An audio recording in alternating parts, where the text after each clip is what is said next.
Today I'll show you how to make Chick-fil-A spicy chicken sandwich. We'll debunk the two most common misconceptions preventing you from making it correctly at home, and we'll uncover what exactly is in Chick-fil-A's mysterious spicy blend of peppers that make this iconic sandwich so tasty. Over the course of the last 6 weeks, I made 27 different versions of the spicy chicken sandwich. And during the extensive research for this video, I noticed a number of key differences between the original and spicy versions of Chick-fil-A's chicken fillets. The entire process for the spicy chicken sandwich consists of 5 sequential steps. The chicken is first brined in a heavily seasoned salt solution. The brined fillets are then coated in a peppery blend of additional spices and seasonings. And finally, they're dipped in a milk and egg wash, breaded in Chick-fil-A's spicy seasoned coater, and deep fried in peanut oil. But before we break down each step, I want to address the most common urban legends surrounding this dish that simply will not die: pickle juice.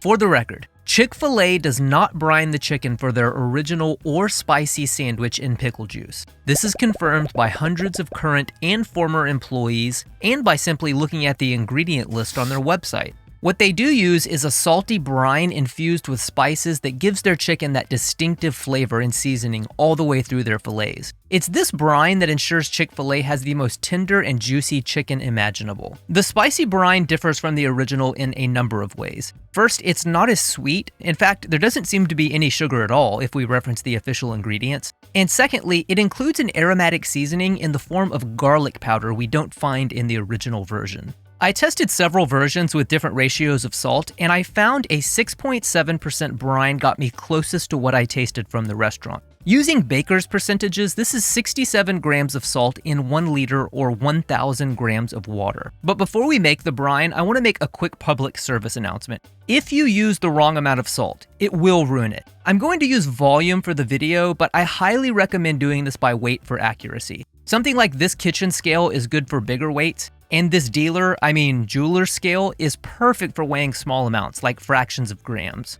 Please reference the recipe document in the video description for precise measurements. Now, to get started, let's add 3 tablespoons plus 2 1/8 teaspoons of plain table salt to a small bowl. Then toss in 1 teaspoon of white pepper, 2 teaspoons of paprika, 1 teaspoon of cayenne, 1 teaspoon of mustard powder, and 2 teaspoons of garlic powder. Next, pour in 1 liter of water and stir the spices until the salt has totally dissolved. This brine will get you closer to the exact flavor of the spicy chicken fillet than any other recipe that currently exists. And you can keep the brine in the fridge for several weeks if you want to make it in advance. Now, for the chicken, I found something really bizarre. For their sandwiches, Chick-fil-A uses 4-ounce boneless, skinless breast fillets that are much smaller than anything you can find as a consumer in a standard grocery store. Most of the chicken breasts I found are between 12 and 16 ounces. And that means we'll need to split ours to have something manageable to work with. We'll start by cleaning up the breasts and removing any fat or unsightly bits. Then flip it over and remove the tenderloin.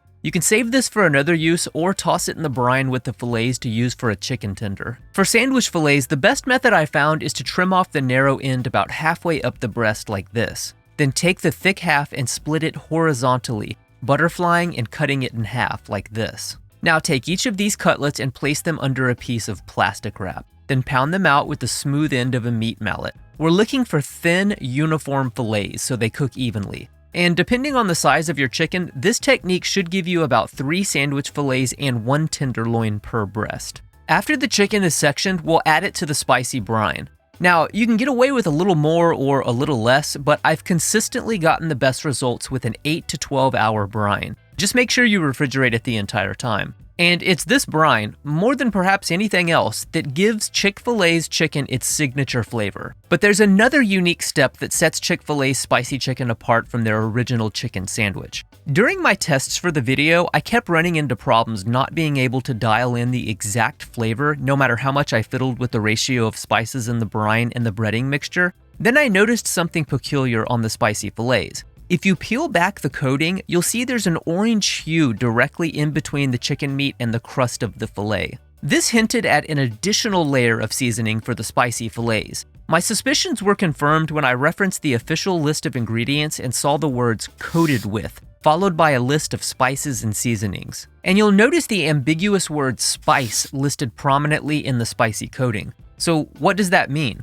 What spices? After a couple dozen tests in my home kitchen, constantly comparing the flavors against the fillets I bought from the restaurant every day, I think I stumbled upon the spicy blend of peppers Chick-fil-A references in their promotional material. They seem to be paprika, white pepper, and cayenne. A very specific blend of these three peppers gives me the exact type of heat I found in the spicy fillets. After a considerable amount of testing and referencing the official ingredient list, this is what I came up with for the spicy seasoning. So let's start with half a teaspoon of salt, a quarter teaspoon of MSG, and you'll find this under the label Accent at most grocery stores. It's non-negotiable if you want the true Chick-fil-A flavor. A quarter teaspoon of white sugar, 2.5 teaspoons of paprika, 1.5 teaspoons of white pepper, 1.5 teaspoons of cayenne, and half a teaspoon of mustard powder. Then mix everything together, and you can store the spicy mixture in a covered container for several months. After your chicken is brined, dry it off well with paper towels and sprinkle each fillet with a bit of the spicy seasoning mixture. This brined and seasoned chicken breast is how the fillets arrive at Chick-fil-A locations ready to be cooked. And you can prepare these a few days in advance. Just make sure to refrigerate them the entire time. Next up is the breading mixture, or what Chick-fil-A calls their seasoned coater. And the spicy version differs from the original in a number of ways. But before we delve into that, let me tell you about a couple of unique ingredients Chick-fil-A uses to get their signature crust. The first is non-fat milk powder. You can typically find this in the baking aisle of most grocery stores. This is essentially milk with all the liquid evaporated out of it. So we get all the benefits of dairy, which will help us with browning, texture, and flavor without adding any additional liquid. And the second is a spice every recipe online seems to miss. If we reference the official ingredients, we see Chick-fil-A has the ill-defined term spices listed. So how do we know what spices? After doing a bunch of testing over the course of several weeks, I felt I was getting no closer to the real thing until I stumbled across an old blog post. Apparently, the writer secured a meeting with Chick-fil-A executives and asked them directly what they meant by the term spices. According to the blog, quote, "We asked Chick-fil-A what exactly is in their spices in the Chick-fil-A sandwich, and they said the spices are black pepper, paprika, and mustard, and confirmed that this is the complete list in this sandwich." However, this article is addressing the original chicken sandwich. But through my almost pathological amount of testing, I found if I combined mustard powder and coarse ground black pepper with the exact blend of 3 peppers from the spice rub in the last step, this got me the exact heat level and flavor of the spicy sandwich. So to make the spicy seasoned coater, let's start with 1 cup of all-purpose flour. And to that, add 1 tablespoon of white sugar, 3/4 teaspoon of plain table salt, half a teaspoon of MSG, 1 tablespoon plus 1 teaspoon of non-fat milk powder, 3/4 teaspoon of baking powder, and please note, this is baking powder, not baking soda, 1 teaspoon of paprika, 1 teaspoon of white pepper, 1 teaspoon of cayenne, and 1 teaspoon of mustard powder. Then sift your seasoned coater to ensure there are no clumps of flour or spices.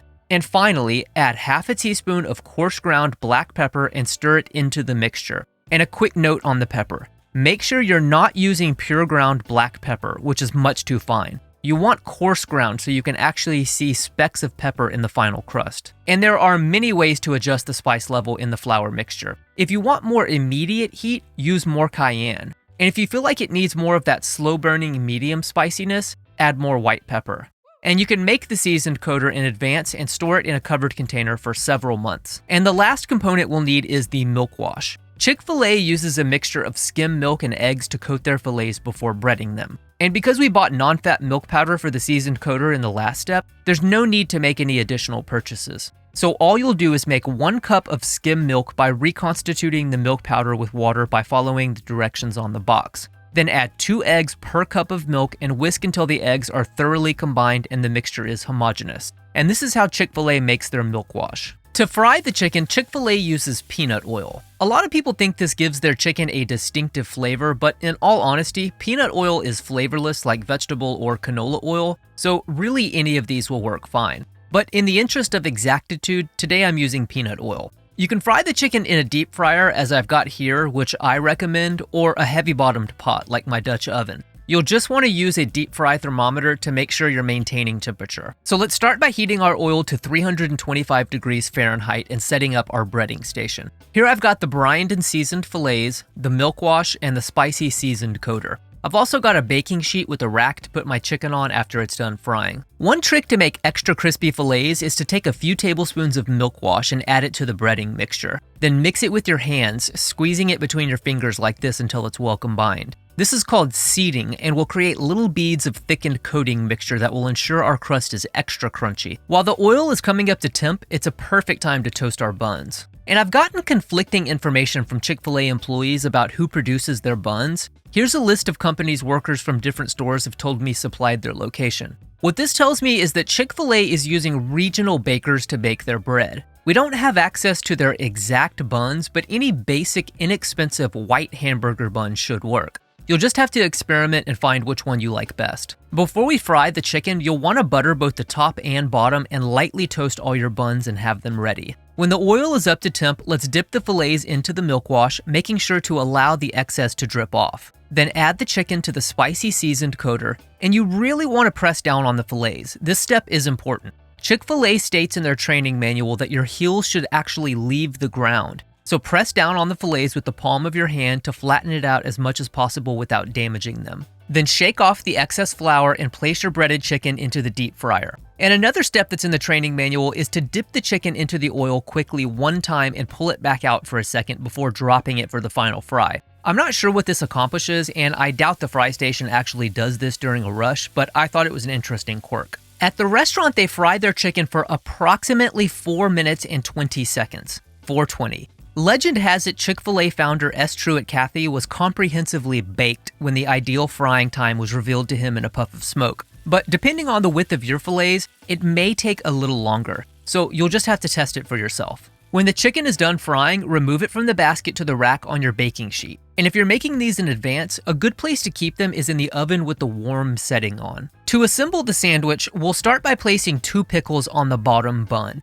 And according to the Chick-fil-A training manual, the pickles should be dating, not mating. They should never be on top of one another, if you catch my drift.